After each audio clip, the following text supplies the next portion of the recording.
Hello and hello and welcome to In the Kitchen with Pen.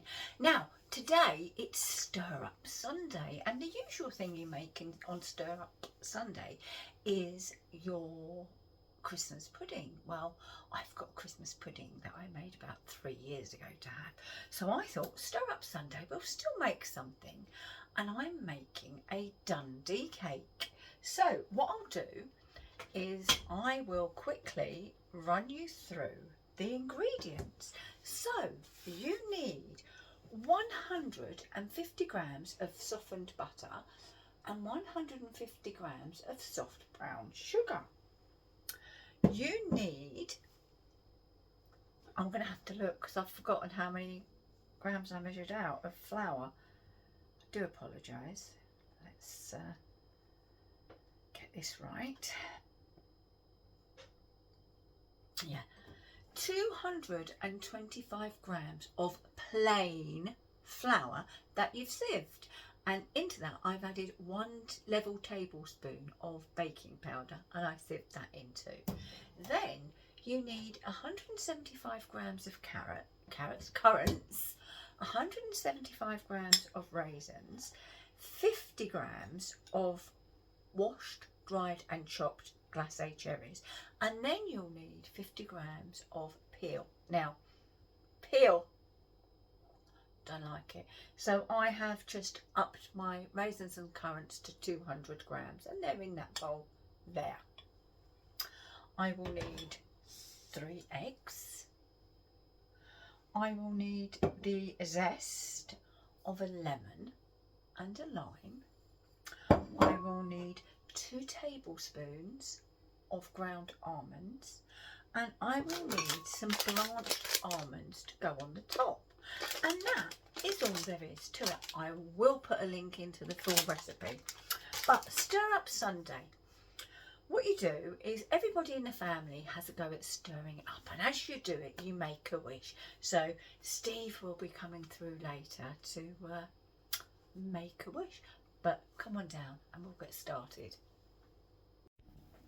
So we need to whisk our sugar and our butter together until light and fluffy. You can do this by hand, but believe me, it's one heck of a lot easier to do it with a proper electric whisk.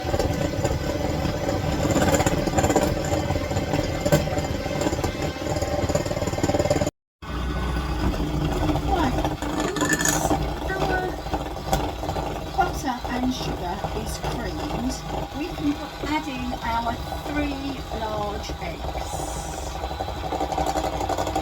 Add in gradually.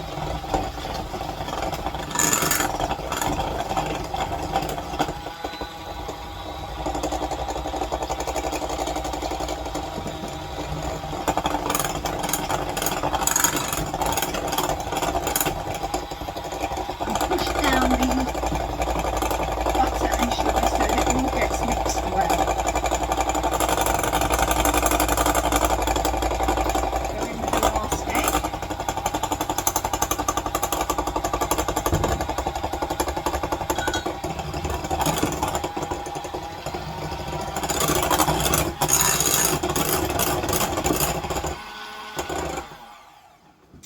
and now we can go in with our sieved flour.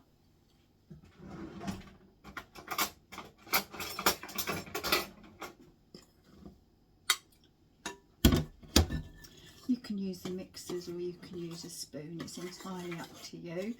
I'll start with a spoon and then I'll get the mixer in. But obviously what you don't want is any pockets of flour.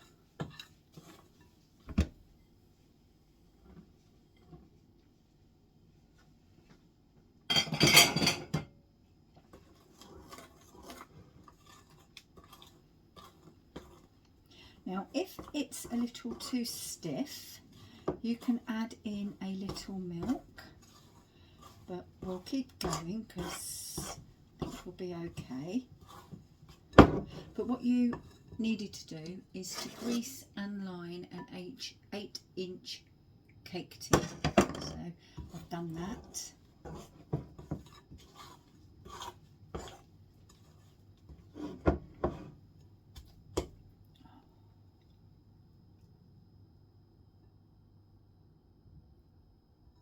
Right, let's go back in with the whisk.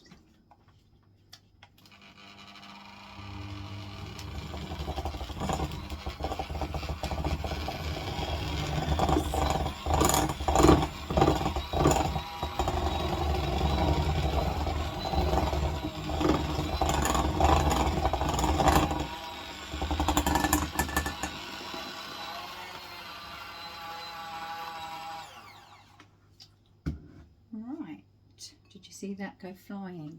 Oh my goodness, what am I like? Right, now we are going to finish with this because we're not going to get much more whisking done, let me tell you. It's all going to have to be done by hand now.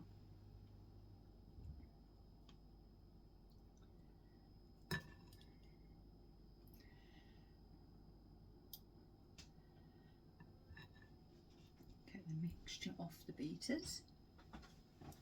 And we're going in with our fruits. And we're going to stir those through.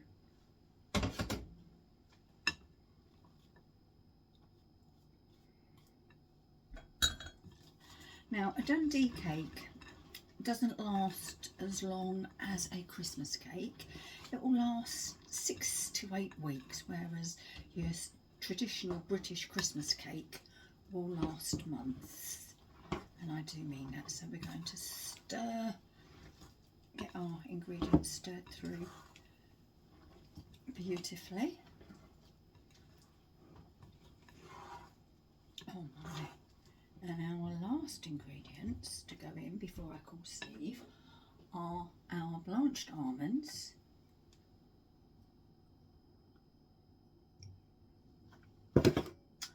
and our orange and lemon peel.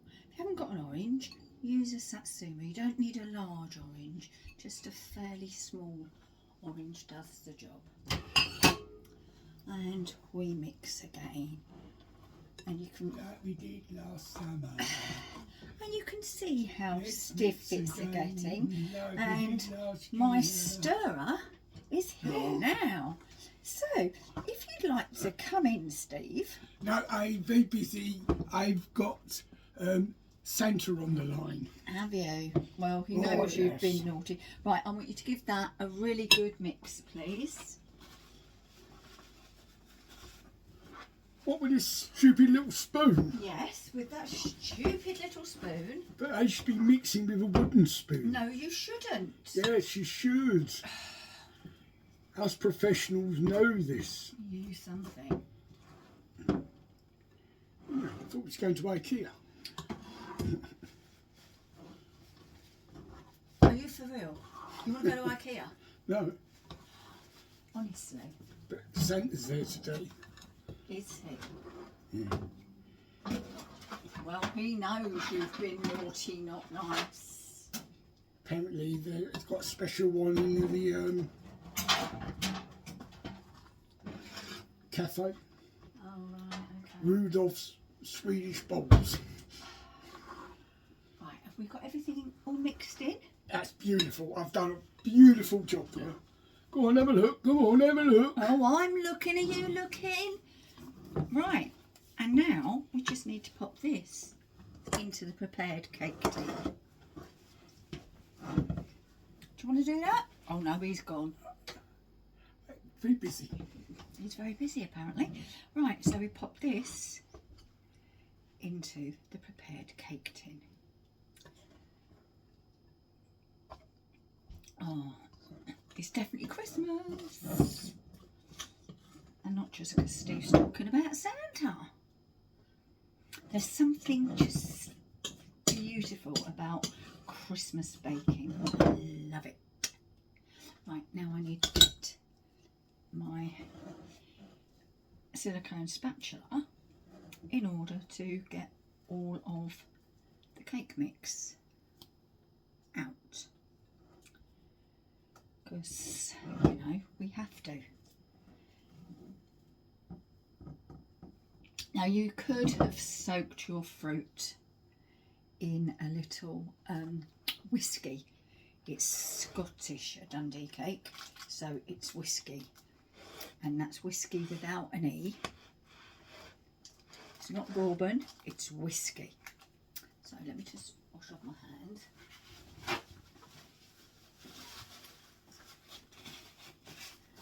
Right, and we're just going to smooth out our cake tin, our cake. Make sure it all goes nicely into every side. We don't want any missed bits. And what I will do is I'm just going to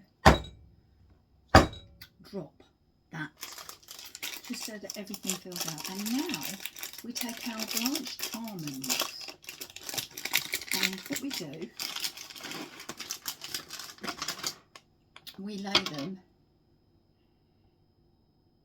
in a circle around the cake. So we'll just do that. I'll just do a few and show you what I mean. So we're just going to go like that, and we'll be back when I'm done. Right, so you just decorate it with your blanched almonds. And now if you're cooking this in an ordinary oven, i.e. no fan, you're going to set your oven to 170°C. I'm cooking it in a fan oven, so I'm going to go to bake 150, and we're going to need a couple of hours. Oops, I've got to change the temperature again, haven't I? Wally.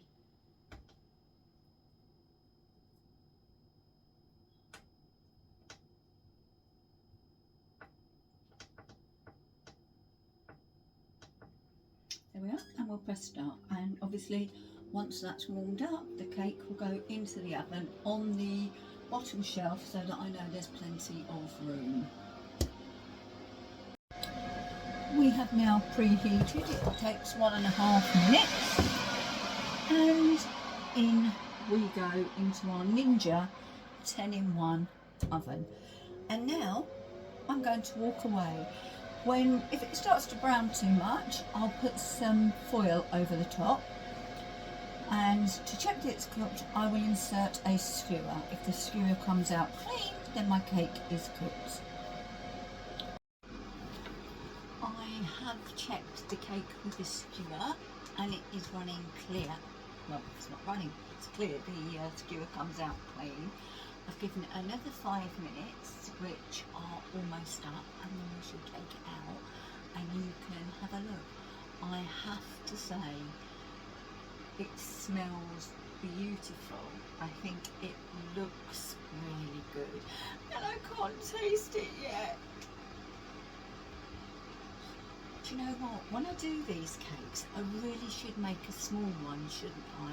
You know, make one that size, and then make one in a washed out, I don't know really, baked bean tin or something like that, so that there's we're finished, so that there's a small one that I can try.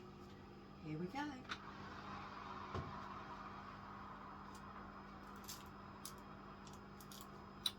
There.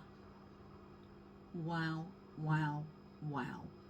I think that looks pretty fabulous. Now I need to leave it in on the tin on the cooling rack for about 15 minutes before I take it out. Then I will leave it to cool completely. Once it has cooled completely, and that will probably take overnight to be sure. What are we now? We're nearly 5 o'clock, so yeah. There it is, look at that. I just want to show you it again.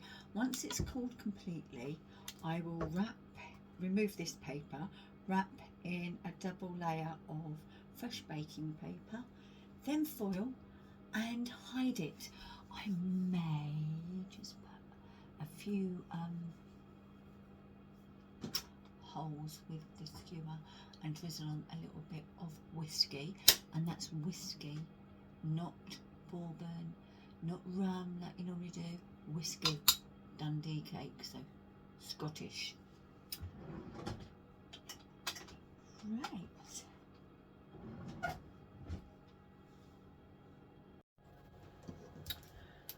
Well, all that remains, excuse me, I'm going to cough, typical, isn't it? Is for me to say thank you for watching this episode of In the Kitchen with Pen. I do hope you've enjoyed it. I will, as I say, put the link to this recipe in the description, and I shall see you again very soon in the kitchen with Pen. Bye bye.